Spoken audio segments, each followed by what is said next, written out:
Hi, I'm Rob. And I'm Rob. And this is Ask Rob and Rob. Hey everyone, it's Ask Rob and Rob, the show where you get your questions in, predominantly property related. Sometimes you go a little off piece, but we don't mind that. And we do our very, very best to give you a good answer in return.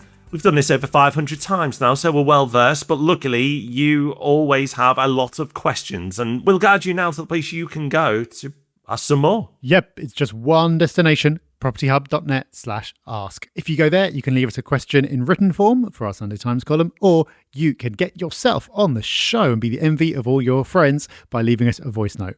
Okay, let's listen to our first question in from Dan. Hi, Rob and Rob. My name's Dan. Thanks for all the great content over the years. I hope you can help me with my situation. I'm in a bit of a quandary. I've been doing this for a number of years, so I'm a relatively experienced landlord and I have a small portfolio.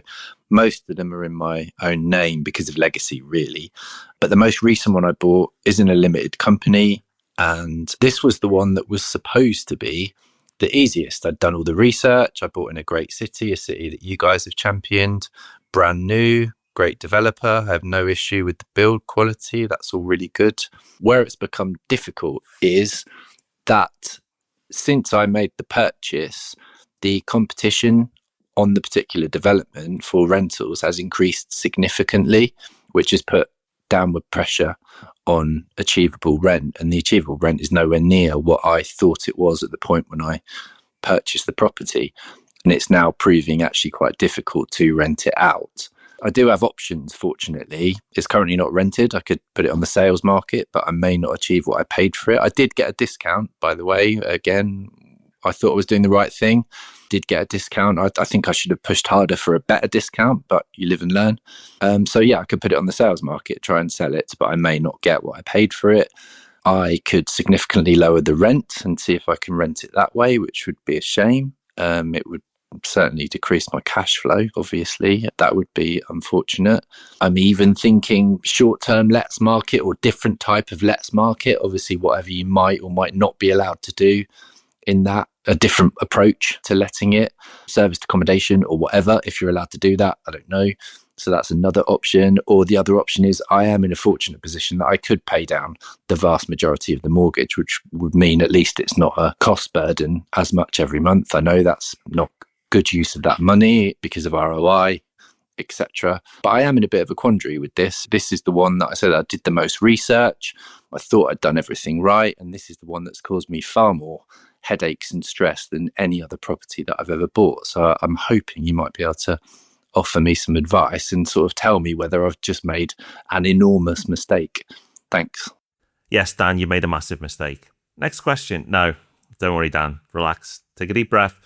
You're fine. Honestly, you're fine. This happens fairly regularly for a couple of different reasons. So one, you've got a new build. And when you have a lot of stock come onto the market, there's a temporary window where there's more competition than normal. And that's normal. That's expected. So you may have found that you had to reduce your rent slightly on your first let to get it let. But you're not doing this investment for the short term. You're doing it for the long term. And the best time to judge this is in a few years' time. Because, of course, new stock's coming onto the market all the time, but demand's going up. And you've not named the city, but I imagine that if it's a city we've championed, it's a great city, that it's going to be a place that people want to live and continue to move to. I've seen this happen so many times with my own properties where I've assessed the market rents, done my research, and it comes in sometimes a little shy of it. By the way, sometimes it's been in excess of it as well. But we're talking about the downsides here, the situation you're in. And when that happens, I just relax because I know that when I've done my research, that I know this market area normally achieves a certain level and normality will return. It's just that you've got this temporary spike. Think about it. Let's say there was 200 apartments that came to the rental market at once, which is a lot. It sounds like a lot, and because it is. A build-to-rent provider, so they're the people who build these blocks and then let them out privately, would often take up to 6 months to let them all out. And they would take that amount of time. So you want to let it in weeks. So you would need to accept that lower the market rent sometimes, as I say, sometimes you can be pleasantly surprised because the demand is just so strong, but sometimes accept that smaller amount. But what you will find is that in a few years' time, and this is something I can definitely share my experience of, you'll find that it goes up, and often then more than your original estimates. So I see this as a temporary window. Something else to be aware of as well is some cities have seasonality when it comes to getting a property let. So again, I don't know the city, and I don't know exactly when you first try to get this property let, but Manchester, they have windows where it's boomtown, that properties are just flying off the shelves for rental because of students. And international students in particular love the newer stuff. So you're in a great place there. Speak to your letting agent, whichever city you're in, because I don't know if it's Manchester, and ask them, do these seasons exist? If they're even slightly good at their job, they'll be able to answer that. And perhaps you might be lucky enough that it lands within that season, or somehow you can engineer the timing for it to happen, that you go and get your next tenancy during that window. But overall, Dan, I would not go to some of the more dramatic solutions you've laid out here. I wouldn't change strategy. I wouldn't try and pay the mortgage down dramatically. I wouldn't sell it. That's just going to cost you money. Judge this property in, well, ideally 10 years' time, but 5 years. But even just judge the rental in 2. Don't go short term. This isn't like investing in stocks and shares. It's not about rapid movements in price, either for or against you. This is about taking a longer term view and assessing it then. I very much doubt that with the amount of thought that you've put into this and the research that you've put in, that you've made a bad decision. It just may be that your forecasts are slightly under to begin with, but I'm sure will be above at some point in the not too distant future. Best of luck. Great answer. Let's see who can help out next.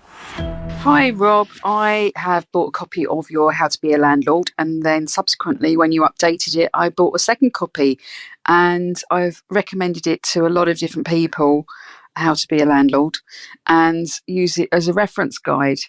Now the Renters' Rights Act has come in, I wondered if you could tell me when you will be creating an updated copy to incorporate all the new rules and regulations. It would be very much appreciated, and I will continue to recommend it out to people. Thank you very much. My name's Holly, by the way. Holly, thank you for your question. And I promise this is a real question. I have not put someone up to this just to promote the book. But I figured, if you're asking the question, then other people will be wondering the same thing. So it's worth answering, which is that I've done it already. It's out there. It's not just an update, it's a whole new second edition. So if you go to Amazon and you search for How to Be a Landlord, you will see the second edition on there. At the top of that listing, it says updated for the Renters' Rights Act. It has been completely updated for the Renters' Rights Act. And I was very glad to do it because for the last few annual updates of the previous edition, I was having to say, well, at some point this is going to change. We don't know quite what it's going to be like. This time, finally, I can say definitively, this is now how things are. So in exactly the same step-by-step format as before, it takes you through setting up a property, getting your first tenants in, what happens along the way, what happens at the end, what happens if things don't go quite so well. All of that is completely updated, including the new tenancy type, including how you increase the rent, including what you need to do about pets, and most importantly, what you need to do if something goes wrong. So Holly, I trust you'll be rushing over to Amazon to pick up your copy. And thank you so much for reading the book in the first place, but also for your question. So that's us done for another week. Thank you for listening. We'll be back with the main event, the Property Podcast, on Thursday. Until then, take care, have fun. Bye-bye. Bye-bye.